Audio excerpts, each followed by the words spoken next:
ድንግል ማርያምን እኮ መርጧት እኮ ነው የተወለደው ከሱ። አይገርምም?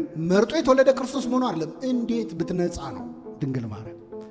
እንዴት ቅድስት ብትሆን ነው? በፈጣሪ አይን እሱ እኮ መልክ አይቶ ሁኔታ አይቶ አይታለልም። ልቧ ድረስ አይቶ እሷ ነች እናቴ የምትሆነው ብሎ መርጧታል። ስለዚህ እናቱን የፈጠረ ድንግል ፈጣሪዋን ምን አለችው? እርሱም እናቱን ፈጠረ ይላል ሃይማኖት። አሁን ብዙ ሰዎች ጋር የሚያጋጨን እኛ ድንግል ማርያም ብላችሁ በጣም ቢግ ዲል አረጋችሁት። ከዚህ በላይ ቢግ ዲል ምን አለ? ሌላ ፈጣሪዋን የወለደች ሴት ያሳዩንና እናቆማለን። ሌላ ካለ ሰፈራችኋለች አለ ታይቶ ተሰምቶ የማያውቅ ነው። እናቱን የፈጠረ ፈጣሪዋን ምን ያለች የወለደች። እመቤታችንን የማይወድ ሰው ሊገባው አይችልም። ቅዱስ ያዕቆብ ዘስሩግ ያለው አንድ ነገር አለ። አንዳንድ ሰዎች በቃ እኛና እሷ አንድ ነን እኩል ነን አይነት ስሜት እህታችን ናት ብለው ከክርስቲያኖች አንዱ ሊያረጓት ይሞክራሉ። ድንግል ማርያም እሷ ለአምላክ ምኑ ነች? እኛ ምኖቹ እህት ወንድም አክስትና አጎት ልንሆን ማለት ነው። እግዚአብሔር ያሳያቸው። ለእግዚአብሔር እናት ተብላ ለእኛ እህቴ ናት ማለት ድፍረት። ከክርስቲያኖች እንዳንዱ ሊያረጓት መጀመሪያ ጌታን የተቀበለችው እሷ ነች ይላል። እንዳንተ ኮንሰፕቱን አይደለም የተቀበለችው፣ ጸንሳው ነው በማዕፀኗን ያደረው የወለደችው እሷ ነች። እና ልክን ካለማወቅ የሚመጣ ድፍረት አለ። ቅዱስ ያዕቆብ ዘስሩግ ምን ይላል? ጆሮው ለማይሰማ ሰው ምንም ጆሮ የማይሰማ ከሆነ በነጎድጓድ ድምፅና በሹክሹክታ መሃል ምንም ልዩነት የለም፣ ያው ናቸው። ስለዚህ ድንግል ማርያምና እኛ ያው ነች የሚል ሰው ጆሮው ላይ ነው ችግሩ። መረዳት አለብን። አይኑ ለማያይ ሰው በሻማ መብራትና በፀሐይ መሃል ምንም ልዩነት የለም። ፀሐይ በራች፣ ሻማ በራ፣ ያው ነው። መብራት አንድ ነው። ይሄም መብራት ያም መብራት ይላል። እሷም ሰው እኛም ሰው ይላል። እኛ በጸሎት የምናናገረውን አምላክ እኮ ነው አቅፋ ያናገረችው። ኮንሰፕቱን አይደለም ያመነችው። ወንጌል የተፈጸመው እሷ ማህፀን ውስጥ ነው፣ ሰውነቷ ውስጥ ነው። ኤልሳቤጥ እንኳን ዮሐንስን ጸንሳ ስንት ነገር ተናገረች እኮ። የሰላምታች ድምፅ በጆሮ በገባ ጊዜ ጽንሱ በማህፀኔ። በእመቤታችን ማህፀን ምንድን ነው የሆነው? መናገር የማይቻል ለዛ ነው ዝም ያለችው። ዝምተኛ የሆነችው በነገራችን ላይ እመቤታችን እኛ ብትናገረው የማንሸከመው ነገር ስለሆነ ነው እንጂ የሚነገር ጠፍቷት አይደለም። እጄን ያዙኝ አለቻቸው ይላል ሐዋርያት። በጣም ከባድ ነው ለማሰብ በእውነት ለመግለጽ እንዲህ ሆነ ብሎ ለመናገር በዚህ በስጋዊ መንፈስ ሆነ ልናየው አንችልም፣ ስለማንሸከመው ነው። አባ ጊዮርጊስን 3 ቃላት ነገረችው። እነዚህን ቃላት አውጥተህ ብትናገራቸው ሰማይና ምድር ያልፋሉ አለችው። ምን ነገረችው አናውቅ። ትንሽ ከእሷ ጋር የተነጋገሩ ይራቀቃሉ።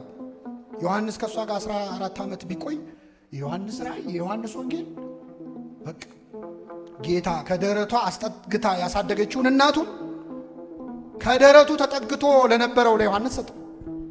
ስለዚህ ክርስቶስን ለማወቅ መጀመሪያ ከደረቱ መጠጋት፣ ከዛ ደግሞ ክርስቶስ ከደረቱ ወደ አስጠጋች ወደ እናቱ ሊልክህ ይገባል። እንደዛ ነው። ወደ እሷ ቀረብ ያሉ ሰዎች እንደዚህ ነው። ዮሐንስ ድምጿን ሰማ፣ ዓለም አስጠላው። ልክ ስምዖን አይኖቼ ማዳንህን ባሪያን አሰናብት እንዳለ ጆሮው የአምላክን እናት ድምፅ ሰምቶ ዓለም ላይ ሌላ ወሬ መስማት አስጠልቶ በረሃ ገባ። ይመንናሉ የእሷ ነገር የገባቸው ሰዎች ማለት ዓለም ያስጠላቸው። ድንጋይ ተንተርሶ አይደለ ያን መሰላል ያየው ስምዖን ያዕቆብ። ድንጋይ መንተራስ ያስፈልጋል እሷን ለማየት በነገራችን። እና አባ ጊዮርጊስ እመቤታችንን የገለጸበት ምስጋና መጀመሪያ እሷ ይገባታል አይገባትም ምናምን አይነት ጭቅጭቅ ላይ ያለ ሰው እንዳታነቡት፣ አትድከሙ።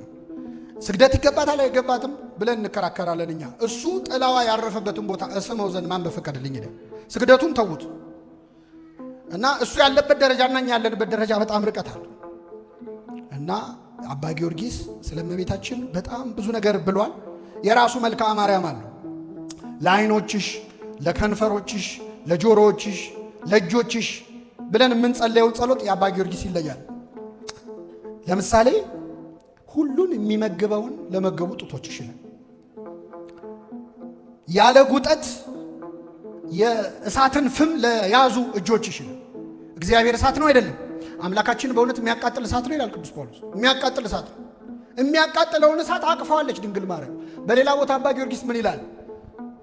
ላም እሳት ወለደች የሚል አባባል ታውቃላችሁ? እስኪ በሉ። ላም ምን ወለደች?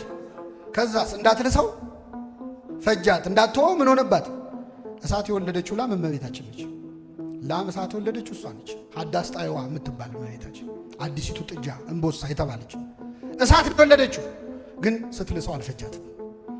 አቀፈችው፣ ሰውነቷ ውስጥ አደረ፣ አላቃጠላትም። አባ ጊዮርጊስ ያለ ፍም ልክ ከትንቢተ ኢሳይያስ ምዕራፍ 6 ወስዶ እኮ ነው። ሱራፊ እንኳን በጉጠት ነው አይደለ ፍሙን ያዘው። ያለ ፍም እሳት ለያዘ እጅሽ ሰላምታ አቀርባለሁ። ስለ ልጅሽ መከራ ላለቀሱ አይኖችሽ እናቴ እማማ በማለት ሲጠራሽ የሚጣፍጠውን ድምፁን ለሰሙ ጆሮችሽ በሕፃን አፍ ሲጠራት ሰምተዋለች እመቤታችን። እንዴት ነበር ድምፁ? ጆሮዋ ጋር ተጠግቶ ሲያናገራት እሱን ለሰሙ ጆሮችሽ ሰላምታ አቀርባለሁ። የሰውነቱን መዓዛ ላሸተቱ አፍንጫዎችሽ። አባ ጊዮርጊስ የራሱ ምስጋና አለው። የራሱ የጥቅስ ትርጓሜ አለ። ለምሳሌ የቤት ቅናት በላችኝ የሚሰድቡ ስድብ በላይ ወደቀም ይላል አይደል? አዎ ምንድነው? ጌታችን በቤቱ በምኩራብ ሲሸጡ ሲለውጡ አይቶ የቤት ቅናት በላችኝ የሚሰድቡ ስድብ በላይ ወደቀ። አንተን በምድረ በዳ እግዚአብሔር ከዚህ ሰማይ መና ሊያወርድ ይችላልን ብለው የሰደቡ ስድብ እኔን ደግሞ ይህ ሰው እንድንበላ እንጀራውን ሊሰጠን ስጋውን ሊሰጠን ይችላልን ብለው ደገሙኝ ይህን ስድብ። ስለዚህ ነፍሴን በጾም አስመረርኳት የሚለው ጌታ ቤተ መቅደሱን ገብቶ ሲያጸዳ የተፈጸመ ነው። አባ ጊዮርጊስ ግን ይሄ ጥቅስ ለምኩራብ አይደለም ይላል። ከድንግል ማርያም በላይ ምን ቤት አለው እግዚአብሔር ይላል። የቤት ቅናት በላችኝ ማለት እናትህን የሚሳደቡትን ስድብ ስሰማ አልቻልኩም። የሚሰድቡ ስድብ በላይ ወደቀ። እሷን መሳደብ አንተን መሳደብ ነውና ሲሰድቡ ወደቀ። በድንግልና መወለድን ሲሰድቡ መሸከም አልቻልኩም። ነፍሴን በጾም አስመረርኳት። ይሄ አባ ጊዮርጊስ ዘጋስጫ ትርጓሜ ነው። የበኩር ልጇን እስክትወልድ ድረስ አላወቃትም። እነ ቅዱስ ጄሮም የራሳቸው ትርጉም ተርጉመዋል። አባ ጊዮርጊስ ዘጋስጫ ግን ዮሴፍ ሲያያት ህብረ መልኳ ይቀያየር ነበር። ብርሌ ውስጥ ቢጫ ነገር ሲገባ ቢጫ፣ ቀይ ነገር ሲገባ ቀይ እንደሚሆን ጠርሙስ ውስጥ መዓዛ መለኮት ወደ ሰውነቷ በገባ ጊዜ በጸነሰችው ጊዜ ፊቷ እንኳን አምላክን ጸንሳ እንዴት ሴት ነፍሰ ጡር እያለች ፊቷ ሰውነቷ ምን ይላል? ይቀያየራል። ስለዚህ ዮሴፍ አላወቃትም የበኩር ልጇን ምን እስክትል። በወለደች ጊዜ ግን መላእክት መጥተው ሲዘምሩ፣ ሰብአ ሰገል መጥተው ሲሰግዱ፣ ዙሪያዋን በስጦታ ተከባ ሲያያት ቅዱስ ኤፍሬም ሶርያዊ ልጄ ወይ ለአንተ በመጡ ስጦታዎች ተከበብኩ ይላል። ድንግል ማርያምን ወክሎ በልጇ እጅ መንሻዎች ተከባ ሲያያት አወቃት። የበኩር ልጇን ምን ስትወልድ አወቃት። ከወለደች በኋላ የማያውቋት ሰዎች አሉ። አሁን ዮሴፍ ያላወቃት ምን እስክትወልድ እንዴት ከወለደች በኋላ አያውቋትም ሰዎች? አቅፋው እያዩ እንዴት አውቋት? እና አባ ጊዮርጊስ በዚህ መንገድ ተመልክቶታል። እመቤታችንን በጣም ይቀርባታል፣ ይጸልያል። ይህንን ነግሬያቸው አበቃለሁ። አባ ጊዮርጊስ ከእመቤታችን ጋር በምስጢር ያወራል፣ ይመሳጠራል። ለልጅሽ አማልጅኝ ወይ ጸልይልኝ ቅድስት ሆይ ለምኝልን አይደለም፣ እንዲህ ብለሽ ለምኙ ይላል። ሐሳብ ያቀርባል። እኔ አንድ ሁለቱን ልንገራችሁ። በጣም የሚገርመው የአባ ጊዮርጊስንም ትሕትና ለእመቤታችን ያለውን ፍቅርም ለእግዚአብሔር ያለውን ክብርም ያሳያል። ለምሳሌ ለልጅሽ እንደዚህ በይው፣ ከዚህ ወራዳ ትቢያ ጋር ለምን ትከራከራለህ? ዝም ብለህ ብትምረው አይሻልም? ማረው። ለአንተ እንዴት ይህንን ትቢያ አፈር መቅጣት ምን ያደርግልሃል? በይው ለልጅሽ። በከመ ልማድኪ በሊ ለፍሬ ከርስኪ ካህሊ ደግሞ ይላል አይደል? መልክአ ሕማማት ላይ በከመ ልማድኪ በሊ ለፍሬ ከርስኪ ካህሊ ኦ ሩህ ኢተበቃሊ ለማህፀንሽ ፍሬ እንደዚህ በይው። አንተ ርኅሩህ የማትበቀል ወይ ሰዓሊ ስዕሉን ያጠፋል ወይ? ሰዓሊ ምኑን ስዕል አይደለ ወይ? በአርአያ በአምሳሌ ሳልከው የሰራው አንተ አይደለ ወይ? አሁን እንዴት ስዕል ላይ ትጨክናለህ? ሰዓሊ የተጠበበበት ላይ ስዕል ላይ ይጨክናል? አይጨክንም። ስለዚህ ሁሉን ቻይ ለሆነው ለልጅሽ እንደዚህ በይው። ሰዓሊ ስዕሉን ያጠፋል ወይ? እባክህ ይህን ስዕልህን አታጥፈው ይላል። በይው ይላል። ልጅሽ በደሙ የዋጀኝን ልጅሽን እንዲህ በይው ለልጅሽ። ሰው እንዴት በውድ ዋጋ የገዛውን ነገር ይጥላል ብለሽ ንገሪው ለልጅሽ። በደሙ አይደለ የገዛኝ፣ ለእኔ አይደለ ደሙን ያፈሰሰው። ስለዚህ እንዴት ስጠፋ ዝም ይላል? እባክህ ማረው። እንዴት አትምረውም? በውድ ዋጋ የተገዛ ነገር እንዴት እንደማይጠቅም ነገር ይጣላል በይው ይላል አባ ጊዮርጊስ። በረከቱን ያሳድርብን።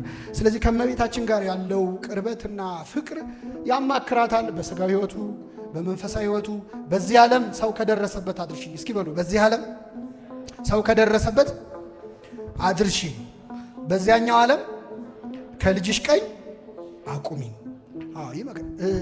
አንቺን ከሚወዱ ሰዎች ጋር አገናኝኝ ይላታል። አደራ አንቺን የሚጠሉ ሰዎች እንዳታገናኝኝ ይላል። የሚወዱሽን አገናኝ፣ አንደበቴን አሳምሪልኝ፣ ግርማ ስጭኝ፣ ሞገስ ስጭኝ።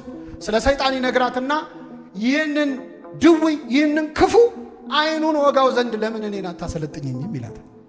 እኔን አሰልጥኝኝ፣ አስታጥቂኝ ይላል።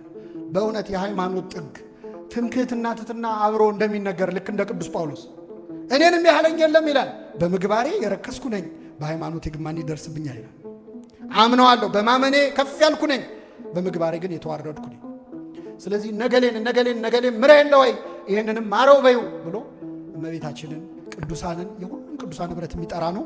የጌታን ልደት እንዴት አድርጎ እንደ አከበረ እንደዘመረ አባ ጊዮርጊስ እዛ የተገኘ አብሮ ከሰብአ ሰገል ጋር የተገኘ ይመስላል። እችን አንብቤ ልውረድ። የአምላክ ልጅ ሰው የመሆኑን በዓል እናድርግ፣ የተሸከመችውን ማኅፀን እናመስግን፣ ላቀፉት ጉልበቶች እንስገድ፣ ላሳደጉት ጡቶች እንዘምር፣ የዳሰሱትን እጆች እናመስግን፣ ለሳሙት ከንፈሮች እናሸብሽብ፣ ከእረኞች ጋር ምስጋናን እናቅርብ፣ ከሰብአ ሰገል ጋር እጅ እንንሳ፣ እንደ ዮሴፍ እናድንቅ፣ እንደ ሶሎሜ እናገልግል፣ በተኛበት በረት እንስገድ፣ በተጠቀለለበት በረት እንንበርከክ። እግዚአብሔር ሰው ሆነ፣ ሴት ልጅም የእግዚአብሔር እናት ሆነች። ለእርሱ ምስጋና ይሁን፣ ለእርሱም ስግደት ይገባል፣ ለዘላለሙ አሜን። ወስብሐት ለእግዚአብሔር።